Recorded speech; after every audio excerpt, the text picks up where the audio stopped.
Did Apple just make messaging a lot more like Snapchat? Well, kind of. If we go into our messaging app and click on the camera icon, we can then take a photo and start adding effects to it, similar to a Snapchat. We can add filters.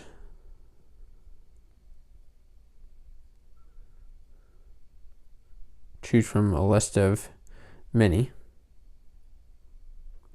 And also add text.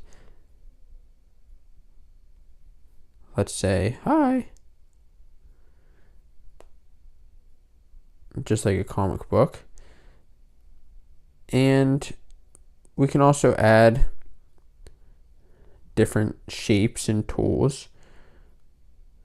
This circle is kind of cool, so I'll go ahead and add that. And we can also add emojis and the other apps that you're able to download. So I have the Target app. I'll add the dog here. And from then, we'll go ahead and click done, and we can send that new message.